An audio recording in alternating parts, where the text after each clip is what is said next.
కానీ 2010 వరకు కూడా ఒక సినిమా రిలీజ్ అయిందంటే ఆ ఇంపాక్ట్ ఇండస్ట్రీలో ఉంటుంది, ఆ హీరోస్ మీద కూడా ఎక్కువ హీరోస్ ఉంటుంది. చాలా ఎక్కువ ఉండేది. అవును. వాళ్ళని పిలిపించుకోవడం, అవును. మంచి హిట్ పడింది, అవును. కంగ్రాచులేషన్స్, అవును. నెక్స్ట్ ఉండేది. నీకు మంచి లైఫ్ ఉంది, నేను సపోర్ట్ చేస్తా, ఇలా ఎక్కువ ఉండేవి. ఉండేది. బట్ 12 లో నీకు మంచి హిట్ పడింది కదా ఈ రోజుల్లో. ఆ టైంలో ప్రభాస్ గానీ వీళ్ళందరూ ఎవరు పాన్ ఇండియా స్టార్స్ అట్లాగనే కాదు. కాదు. అల్లు అర్జున్ యాక్చువల్గా ఆ గానీ, టైంలో లేకపోతే ఏమైందంటే మూవీ రిలీజ్ అయిందా, ఓ 3-4 డేస్ ప్రమోషన్ యాక్టివిటీస్ లో బాగా బిజీగా ఉన్నాము.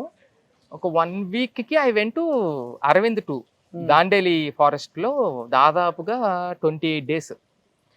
అక్కడ దానివల్ల ఏమైందంటే దాండేలి ఫారెస్ట్ లో ఏముంటది, కనెక్టింగ్ ఏముండదు, ఫోన్లు అవన్నీ సరిగ్గా పనిచేయవు. ఓకే. అరవింద్ 2 మూవీకి వెళ్ళి అక్కడ ఉండిపోవడం నా కెరీర్ కి చాలా పెద్ద మైనస్ అయింది. శేఖర్ సూరి పెద్ద డైరెక్టర్, మరి ఆయనతో చేయాలంటే మనకు ఆ కుతూహలం ఉంటుంది. మరి అప్పట్లో శేఖర్ సూరి అనేది ఆ బ్రాండ్. సో ఇమీడియట్ గా దాండేలి వెళ్ళిపోవడం, ఇక్కడ ఉన్న వాళ్ళందరితో కనెక్షన్స్ కట్ అయిపోయినాయి. ఓకే. 28 డేస్ అక్కడ ఉండిపోయాం. మొబైల్ సిగ్నల్స్ రీచ్ అది లేక, అది మైనస్ అయిందేమో అని నేను అనుకున్నా.